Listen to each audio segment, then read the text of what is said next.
Hello, everyone. My name is Madison Moore, and I am going to be talking about how servant leadership can also help fight against sexism in the workplace.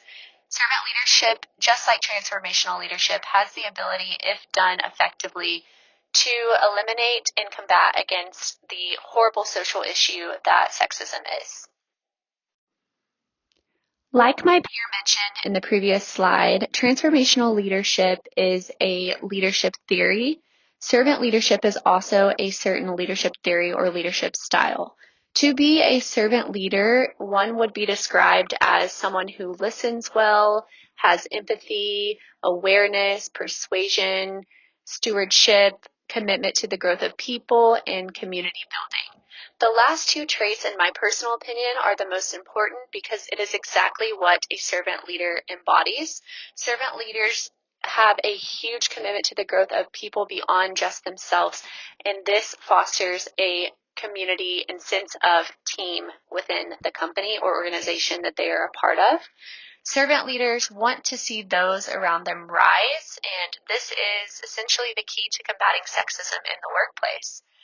Servant leaders always start with the inherent desire to serve others first.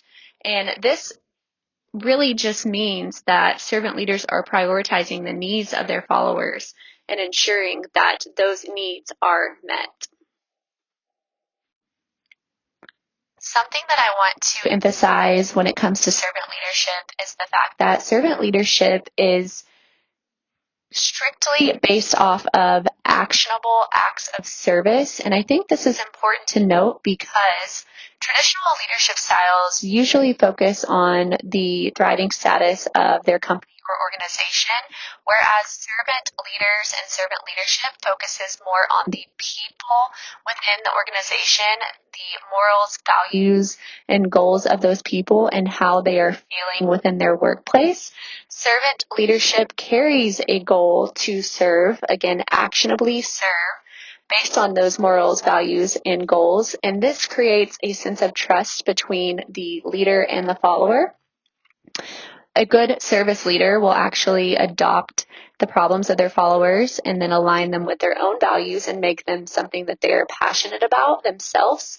And I think that this itself speaks volumes when we're talking about sexism in the workplace, because obviously this is an extremely vulnerable topic and it takes a selfless person to listen to these people and move mountains for people in the place that you work to create that psychologically safe workplace and make everyone feel valued, seen, and heard.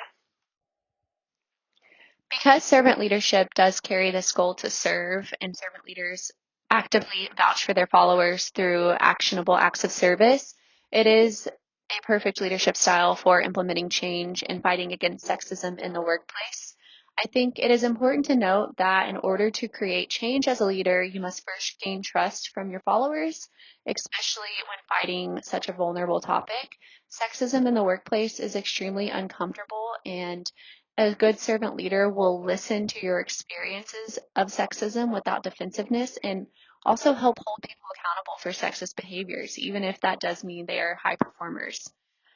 This trust that is created because of this communication between the leader and the follower makes followers feel comfortable to continue to speak on the topic of sexism and makes servant leaders more aware of what is going on in the workplace and what needs to be done to make a difference. In conclusion, servant leadership is important to the workplace when fighting against sexism because it encourages employee empowerment. As a servant leader, you are kind of the voice for the people who confide in you. It fosters a culture of trust and sense of community. Again, because you are that ear that is listening to these people experiencing this negative event, you are creating a sense of trust between you and your followers, and this again just makes everyone feel like you can be trusted and creates a sense of community that can be leaning on each other through tough times. This promotes better communication. It enhances workplace culture, creating that psychologically safe workplace, which we all hope to achieve in all of our organizations and companies and as well be a part of.